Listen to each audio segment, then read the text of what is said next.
यार एग्जाम आने वाले हैं, तुझे थोड़ी टेंशन भी है? टेंशन? अरे टेंशन उन्हें होती है जो पढ़ाई करते हैं यार, हमें काहे की टेंशन है? अरे लेकिन एग्जाम पास नहीं करेंगे तो डिग्री कैसे मिलेगी? अरे डिग्री तो भाई मुझे भाभी को जानने के लिए चाहिए। वो तो मुझे दिखता है, जैसे तू अपनी मकान मालिक को ताड़ता रहता है। हाय, ये क्या बोल दिया मेरे भाई। मैं तो खुद चाहता हूँ चलते चलते फिसल जाए और आकर मेरी बाहों में गिर जाए यार।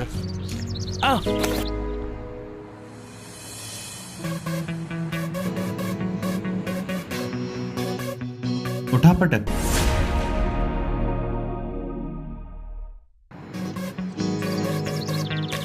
मांगी थी मकान मालकिन और किस्मत ने ये बुक ला के दे दी मेरे हाथों में यार।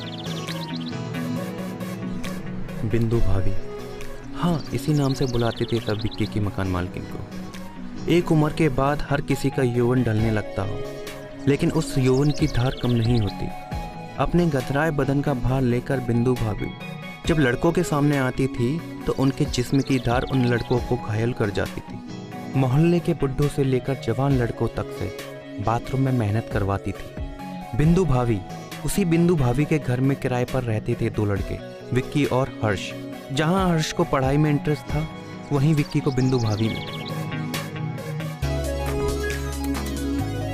छी, ये कैसी किताब है? फेंक इसको। अरे भाई इसमें तो मजा आएगा यार। तू चल यहाँ से। ठीक है, बाद में पढ़ता हूँ। अब कभी बहाना नहीं सुनूंगा, सिर्फ पढ़ाई करनी है। हाँ तो मना किसने ले किया? पकड़।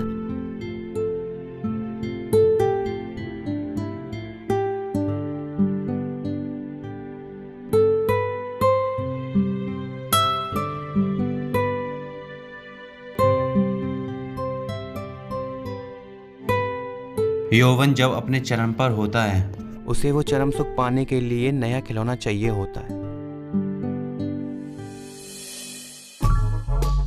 बिंदु भाभी को विक्की में वही खिलौना नजर आता था, इसलिए बिंदु भाभी को जब भी मौका मिलता अपने गदराए बदन का भार कुछ कपड़ों में समेटे वो किसी बहाने विक्की के पास पहुंच जाती।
आप यहाँ, आपका कुछ काम था?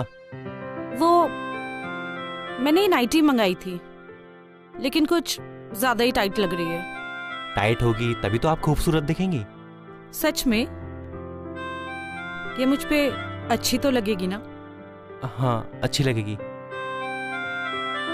एक पुरानी कहावत है, एक रोगी के लिए इससे अच्छी बात और क्या हो सकती है कि उससे जो दवा मीठी लगती है डॉक्टर वही प्रिस्क्राइब करे। विक्की की भी वही हालत थी। उसकी दवा उसके सामने थी जिसे वो बिना पानी के निगल जाना चाहता था।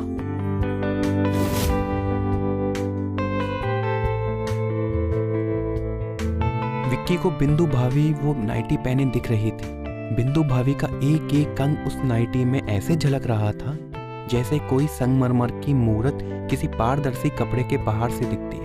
विक्की की आंखें बिंदु के जिस्म की उस चमक से चौंधिया रही थी।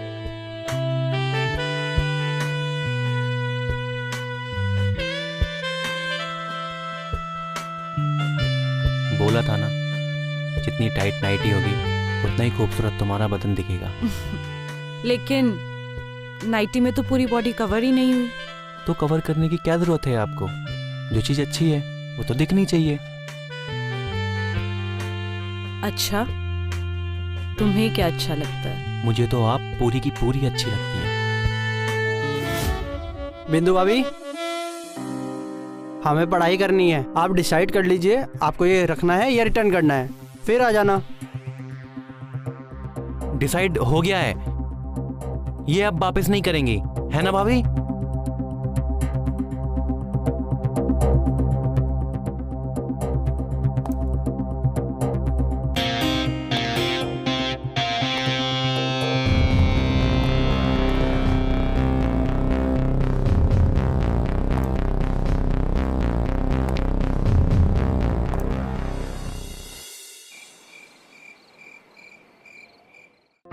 देख, मैं खाना बना रहा हूँ, तू बर्तन धो देना।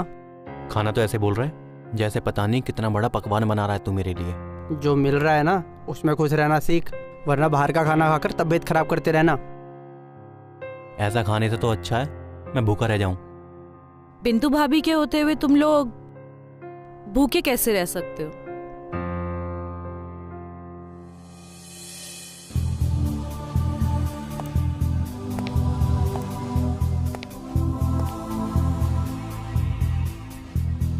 मैं अपने लिए खाना बना रही हूँ, तुम दोनों के लिए भी बना दूंगी। सच में? Thank you. नहीं, हम खुद बना लेंगे। क्यों? मेरे हाथ का खाना पसंद नहीं है? अरे आप बनाओ ना, आपके हाथ का खाना सबको पसंद है। वैसे आप क्या बनाइएगा? Fried rice. Fried rice, I love fried rice. तुम्हें फ्राइड राइस पसंद नहीं है? नहीं, मुझे दूसरों के हाथों का खाना पसंद नहीं है। तुम्हारा सही है, अपना हाथ। लेकिन मेरा वैसा नहीं है।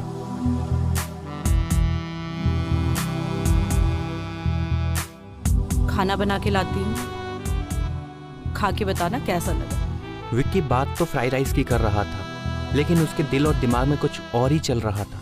वो फ्राइड राइस के साथ साथ फ्राइड राइस बनाने वाली का भी स्वाद लेना चाहता था, लेकिन पहल नहीं करना चाहता था।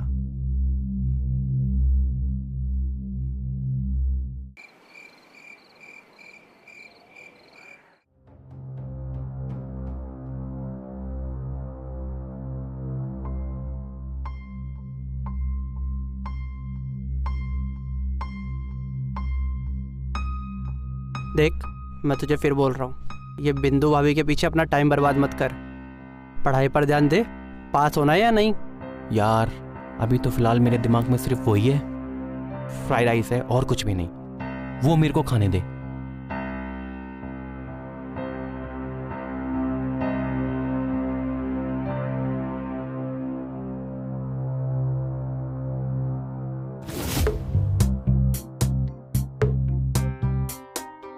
विक्की को फ्राइड राइस के साथ साथ फ्राइड राइस बनाने वाली भी दिख रही थी।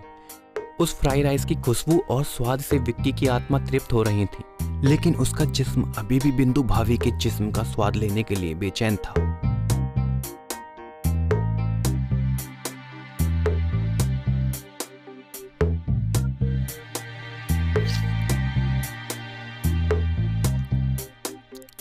ये फ्राइड राइस नहीं, मेरी उंगलियां हैं। फ्राइड राइस और फ्राइड राइस बनाने वाली का दोनों का टेस्ट लूंगा। हाजमा खराब हो जाएगा। हाजमा खराब हो जाएगा चलेगा, दवा ले लूंगा। एक स्वादिष्ट फ्राइड राइस के लिए सही मसालों की जरूरत पड़ती है।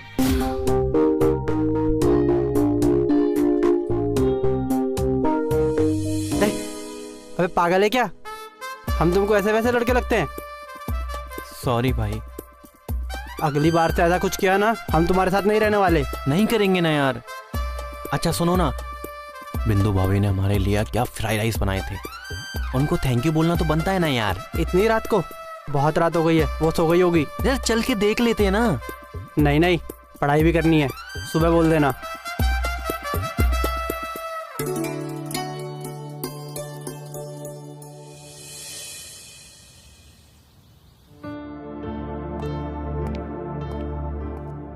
भाभी, ओ बिंदु भाभी।